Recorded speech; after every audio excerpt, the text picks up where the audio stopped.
Salut les mancuniers, j'espère que vous vous portez bien les gars. Enfin, Bryan Mbeumo débarque du côté de Manchester United pour une somme faramineuse de 80 millions d'euros. Donc les gars, après deux offres refusées de la part de Brentford par Manchester United, Manchester et Brentford se sont enfin accordés afin que le meilleur joueur, ou du moins l'ex-ancien meilleur joueur de Brentford, vienne maintenant du côté de Old Trafford. Mais le moins que l'on puisse dire, c'est que cette transaction-là a forcément eu un bénéfice, surtout pour le club vendeur Brentford. On va y revenir dans la vidéo. Mais avant les gars, on va bien évidemment parler de la réjouissance de ce transfert étant donné que c'est un joueur que Manchester United poursuivait depuis maintenant plus de 30 jours. Alors les gars, c'est la raison pour laquelle nous allons donc voir pourquoi Bryan Mbeumo est limite le joueur que Manchester United voulait absolument. Nous allons donc parler de son expérience en Angleterre, parce que ce n'est pas seulement en Première Ligue, mais aussi nous allons voir le grand gagnant de cette transaction-là qui n'est autre que Brentford. Et pour terminer les gars, nous allons donc bien sûr parler du perdant selon moi de Manchester United. Alors les gars, si vous n'êtes pas encore abonné à la chaîne, n'hésitez pas à vous abonner, de donner vos avis dans les commentaires. En attendant les gars, je me ferai une joie de vous répondre. Sinon, installez-vous bien confortablement. La vidéo commence tout de suite. Alors les Mancuniens, Bryan Mbeumo, officiellement un joueur de Manchester United. Donc après Matheus Cunha, après Diego León, c'est autour de l'attaquant, autour du joueur que enfin Manchester United ne faisait que poursuivre depuis plusieurs semaines, malgré la position du joueur de pouvoir aller que dans un seul et unique club, Manchester United. Donc oui les gars, ça nous fera maintenant un autre joueur camerounais. Après André Onana, c'est au tour du virevoltant camerounais Bryan Mbeumo, même si il a la double nationalité franco-camerounaise, mais il joue voilà pour le Cameroun et il va jouer sous les couleurs de Manchester United avec pour patron Ruben Amorim. Maintenant, qu'est-ce qui a fait en sorte que Manchester United fasse une fixation sur ce joueur-là? C'est tout simplement, les gars, son expérience, son point de vue par rapport à ce que il connaît déjà de la Première Ligue. Alors, en dépit ou bien au détriment de tous les anciens transferts, on va dire, plus ou moins glorieux ou bien, bon, pas glorieux, on va dire, plus ou moins pharaoniques en termes de sous dépensés, comme par exemple Sancho, comme par exemple Zirkzee, si je peux le mettre ainsi, comme par exemple Rasmus Højlund, ce sont tous des joueurs où Manchester United a déboursé énormément d'argent, mais le point commun avec ces joueurs-là, c'est que Manchester est allé les dénicher dans un championnat où ce n'était pas la Première Ligue. Au contraire de Mbeumo, qui lui, depuis maintenant plus de 5 ans, évolue en Angleterre. Donc oui les gars, ce n'est pas directement en Première Ligue parce que il a commencé, on va dire, dans les abysses de la Championship. Il s'est donc battu pour pouvoir aider son club à remonter en Première Ligue et ça a été chose faite. Durant ces 3 saisons passées en Première Ligue avec Brentford, il a toujours été un des joueurs les plus collaborateurs, les plus décisifs en ce qui concerne la réalisation ou même le parcours de Brentford. Mais la saison qui a été vraiment révélatrice, les gars, c'est la saison précédente, c'est-à-dire 2024-2025, où il a été le meilleur joueur non seulement de Brentford, mais aussi le meilleur buteur de l'équipe avec plus de 20 buts marqués et offert plus de 7 passes décisives. Alors les gars, c'est carrément un total que aucun des attaquants de Manchester United n'a réussi à atteindre. Pour la petite histoire, les gars, petite anecdote, le dernier joueur de Manchester United à avoir marqué au moins 20 buts en championnat, c'est, j'ai nommé, l'ancien et dernier vrai attaquant de Manchester United, Robin van Persie. Que ce soit Zirkzee, que ce soit Højlund, que ce soit Garnacho, que ce soit Rashford, parce que oui, il a tout de même commencé à Manchester United, aucun de ces joueurs-là n'ont atteint la barre symbolique de 15 buts ou même 10 buts en championnat. Toutes compétitions confondues, ils ont, pour certains, ils ont marqué au minimum ce tarif, ce nombre de buts-là, mais en championnat, personne n'a réussi à marquer 20 buts et personne n'a réussi à se mettre, les gars, derrière les grands attaquants de la première ligue, comme par exemple Salah, comme par exemple Haaland, comme par exemple Alexander Isak de Newcastle.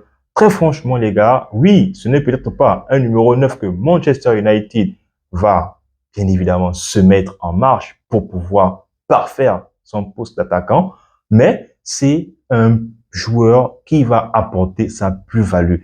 Donc, le fait qu'il a été en constante progression en Angleterre montre vraiment, alors là, bien évidemment, le fait que Ruben Amorim a pris vraiment le fait que ce joueur-là soit clairement une de ses priorités. Parce que oui, les gars, ce ne sera plus des Sancho qui était très très bon du côté de la Bundesliga et derrière, lorsqu'il vient en première ligue, c'est vraiment difficile à s'acclimater, que ce soit à Manchester ou même encore que ce soit à Chelsea. Limite, c'est comme si ce club-là est vraiment difficile à pouvoir gérer, surtout lorsque ce genre de joueurs-là viennent à Manchester pour des montants aussi records dans ce club. Donc oui, lui, il connaît le jeu de l'Angleterre, il connaît vraiment son poste parce que oui, les gars, on va dire que c'est devenu une référence. Il sera forcément l'un des joueurs les plus retardés ou les plus cernés pendant les matchs, tout simplement parce que il n'a fait que parfaire son talent, il n'a fait que évoluer au fur et à mesure que les saisons ont passé. D'ailleurs, les gars, son ancien entraîneur, Thomas Frank, n'a pas tari d'éloges à son ancien joueur qui, les gars, je le rappelle, voulait absolument faire venir Mbeumo à Tottenham.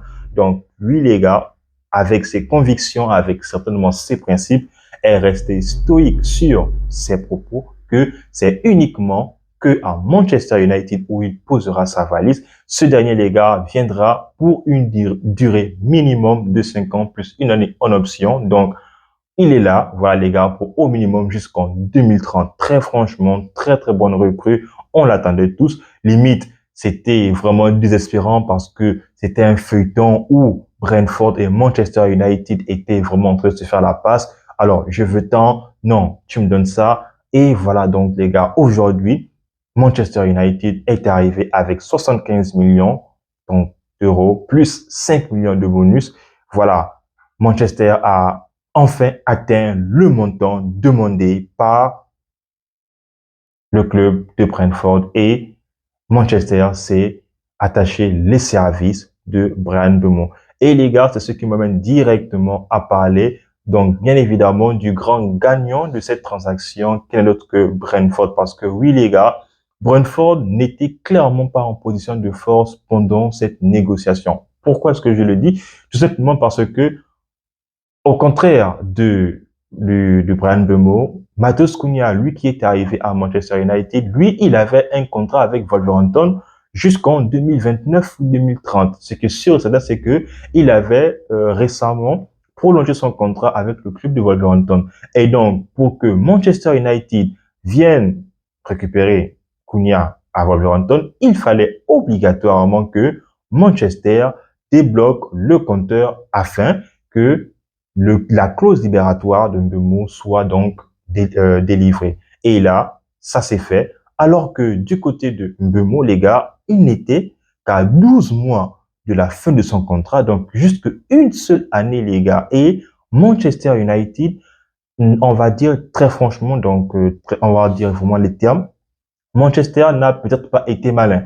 Oui, aujourd'hui, certaines personnes, dont moi y compris, je vois mal la tactique du Real Madrid, c'est-à-dire lorsqu'ils veulent courtiser un joueur, ils vont donc tout faire pour mettre en œuvre afin d'attendre que le joueur arrive à sa dernière année de contrat et afin donc de le laisser lui-même de décider, voilà, s'il veut venir soit en agent libre ou même s'il veut venir lorsque il va lui rester peut-être 6 mois ou même donc s'il veut peut-être aller donc en clash, voilà, donc avec son club respectif.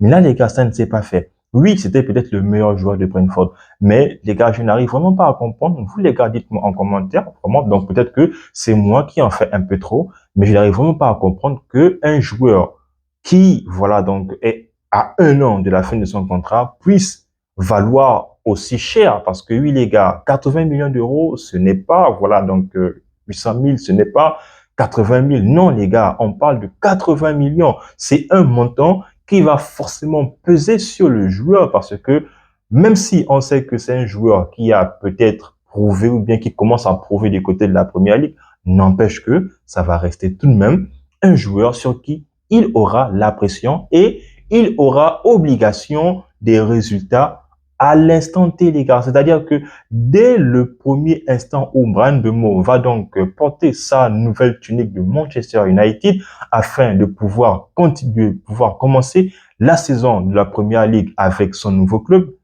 bah, on va directement attendre un résultat probant à l'instant T, les gars. Chose que peut-être, lorsqu'il sera là, il ne va pas s'acclimater comme à Brentford, parce qu'à Brentford, c'est pas un club médiatisé, c'est pas un club où il y a tellement de pression, mais à Manchester, on ne va pas lui laisser autant de temps. D'ailleurs, aujourd'hui, les gars, on parle donc des flops qui n'est d'autre que Zirkzee, même si sa première saison était en dents de scie, les gars. C'était vraiment, vraiment compliqué parce que la saison dernière, à Bologne, lorsqu'il était, on va dire, maître à jouer, le meilleur joueur du Bologne, bah, à Manchester United, ça n'a pas été le cas. Son transfert a pesé sur lui. Peut-être. Et c'est aussi la raison pour laquelle je me dis que ça va aussi être la même chose du côté de Manchester United en ce qui concerne Bryan Mbeumo. Donc oui, les gars, Brentford a vraiment fait, on va dire, un très, très, très bon coup. Ils ont vraiment eu une plus-value vraiment maximale. Eux, ils ont vraiment eu ce qu'on appelle un retour sur investissement. Au détriment de Manchester United, les gars, parce que oui, on va terminer sur notre club préféré. Manchester United ne sait clairement pas faire des plus-values. Manchester United ne sait clairement pas avoir des retours sur investissement.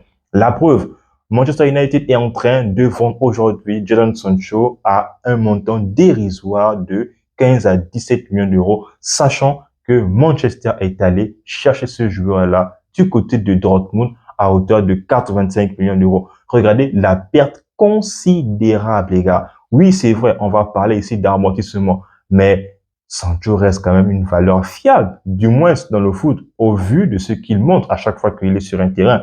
Pas forcément avec le maillot de Manchester United, mais à Manchester United, non seulement c'est un club qui a la possibilité de faire des propositions, oui, faramineuses. On a parfois l'impression que les dirigeants, en ce qui concerne les transactions pour la venue d'un joueur au club, c'est vraiment compliqué. Même les gars, notre réputé Omar Berrada, qui a la réputation d'être lui aussi intransigeant dans ce type de transaction, a lui aussi failli à cette tâche parce que aujourd'hui, les gars, 80 millions pour une année de contrat qu'il reste à un joueur, est-ce qu'il y avait mort d'homme s'il ne venait pas à Manchester United? Les gars, j'en sais rien. Vous dites-moi dans les commentaires parce que très franchement, je vois vraiment que Manchester ne va clairement pas s'en sortir, étant donné que, en ce qui concerne Garnacho, c'est toujours au point mort. Rashford, c'est au point mort. Anthony, c'est au point mort. Et en plus, les gars, hormis Anthony qui a vu sa cote augmenter légèrement, donc passer de 30 à 40, 50 millions, mais que ce soit Rashford ou même encore Garnacho, bah, les rumeurs qu'il y avait autour des différents clubs qui voulaient s'attacher leur service, ils ne font pas mine de bouger, les gars. Donc, on ne sait pas vendre, mais aussi, on ne sait pas acheter parce que on finit toujours par tomber dans le piège que nous propose notre co-contractant. Et en l'occurrence, aujourd'hui, le co-contractant, c'était bien évidemment Brentford qui s'en frotte vraiment, vraiment les mains. Mais au final, les gars, ce qu'il faut retenir, c'est que enfin, Bryan Mbeumo est un joueur de Manchester United. Va-t-il réussir son nouveau défi dans le club mancunien? Dites-le moi, les gars, dans les commentaires. Sinon, c'est sur ces mots que s'achève cette vidéo. Si vous avez aimé la vidéo, n'hésitez pas à me le dire dans les commentaires. Sinon, les gars, on s'abonne, on reste en santé, mais aussi et surtout, tous mancuniens.